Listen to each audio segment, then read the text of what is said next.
Bu iki heyvandan hansı daha çox qazandırır? İri buynuzlu heyvandarlıq yoxsa qoyunçuluq? Salam aleykum əziz dostlar. Kanalımıza xoş gəlmisiniz. Bugün çox maraqlı və hər bir heyvandarlıqla məşğul olmaq istəyən insanın düşündüyü bir mövzudan danışacağıq. Sual belədir. Məsələn, çox verilən suallardan da biri budur. Məsələn, iri buynuzlu heyvandarlıq daha sərfəlidir, yoxsa qoyunçuluq? Bu sualın, məsələn, qəti və hamı üçün eyni olan cavabı yoxdur. Çünki hər iki sahənin üstün və zəif tərəfləri var. Məsələn, gəlin bunları birlikdə təhlil edək. İlk olaraq iri buynuzlu heyvandarlıqdan başlayaq. İnək və ya dana saxlamaq üçün ilk növbədə böyük məbləğdə sərmayə lazımdır. Keyfiyyətli cins heyvanların qiyməti yüksək olur. Bundan əlavə onların gündəlik yem tələbatı qoyunlarla müqayisədə qat-qat çoxdur. Məsələn, bilirsiniz də, yəni çeşidli yem olmalıdır. Saman, yonca, qarğıdalı silosu, qüvvəli yem və təmiz su daim təmin olunmalıdır. İri buynuzlu heyvanlar üçün tövlənin də geniş və rahat olması vacibdir.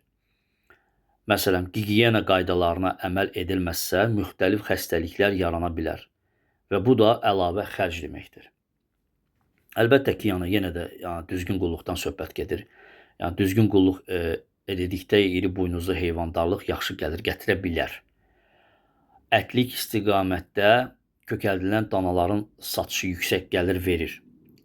Südlük istiqamətdə isə hər gün süd sataraq davamlı qazanc əldə etmək mümkündür. Sadəcə bəzi nüanslar var ki, məsəl üçün onu vurğulamaq istərdim ki, İri buynuzlu heyvandarlıq üçün böyük bir sərmayə lazımdır. Onun tövləsinə, məsələn, adi götürsək, iri buynuzlunun bir qiymətini yaxşı cinsdən söhbət gedirsə, çox yüksək olur. Ona görə bunu hər kəs büdcəsinə görə hərəkət edə bilmir.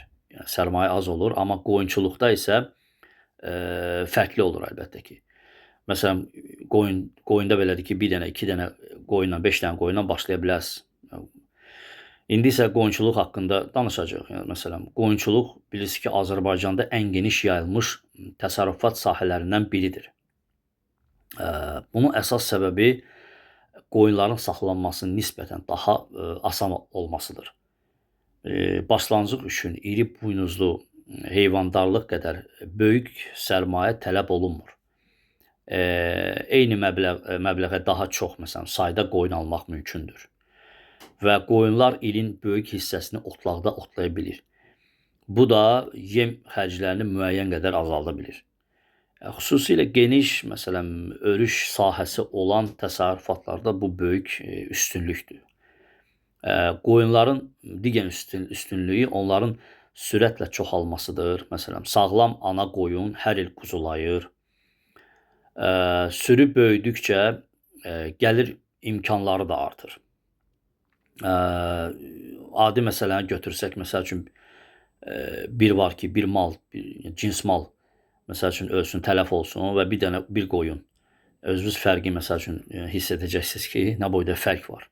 Amma qoyun belədir ki, bir dənə, iki dənə də ölsə, yenə də sayı baxırsan ki, yerində qalır və daha tez artır. Ona görə bəziləri bu çox düşündürür bu sual. Ona görə biz çalışırıq geniş, ətraflı izah edək ki, və bir məsələ də var.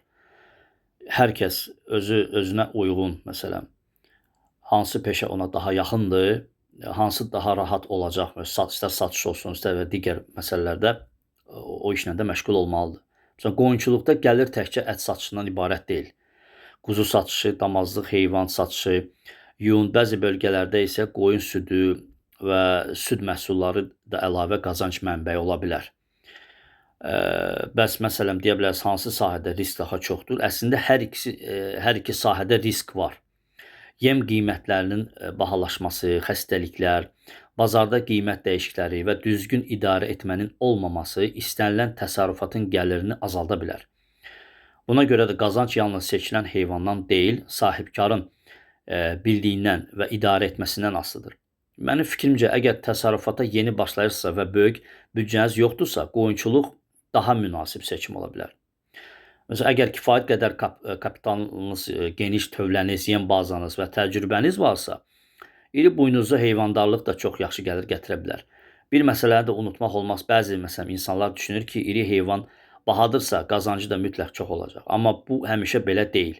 Gəliri hesablayarkən bütün xərclər nəzərə alınmalıdır. Yem, baytar xərcləri, dərmanlar, peyvəndlər, işçi qüvvəsi, elektrik, su və digər xərclər. Eyni qaydada qoyunçuluğu da aiddir. Əgər məsələn sürü düzgün idarə olunmazsa, quzular vaxtında peyvənd olmazsa və yemləmə düzgün aparılmazsa da qazanc azalacaq. Ən vacib məsləhətlərdən biridir ki, təsərrüfatda başlamazdan əvvəl bazarı araşdırasınız. Bu mütləqdir. Yaşadığınız bölgədə hansı heyvan satışı daha rahatdır, ətə tələbat necədir, damazlıq heyvanlara maraq varmı? Bu sualın cavabı gələcək qazancına ciddi təsir edəcək. Nəticə olaraq deyə bilərik ki, iri buynuzlu heyvandarlıq da, qoyunçuluq da düzgün idarə olunsa gəlirlidir. Hansının daha sərfəli olması isə bu artıq sizin büdcənizdən, torpaq və otlaq imkanlarınızdan, təcrübənizdən və məqsədinizdən asılıdır. İndi isə söz sizdədir. Sizə sual vermək istərdim. Siz hansı sahəni daha gəlirli hesab edirsiniz? İri buynuzlu heyvandarlıq yoxsa qoyunçuluq? Fikirlərinizi şərhlərdə yazın. Bizə də çox maraqlı olar. Əgər belə faydalı videoların davamını istəyirsinizsə, videonu bəyənin. Kanala abunə olmağı unutmayın. Və bildirilişləri aktiv etməyi unutmayın ki, növbəti videolarda xəbərdar olasınız. Bu qədər. İstədim belə bir növbəti video çəkim, çünki mən baxıram, görürəm, suallar verirlər, bu mövzuya aid suallar çox verirlər.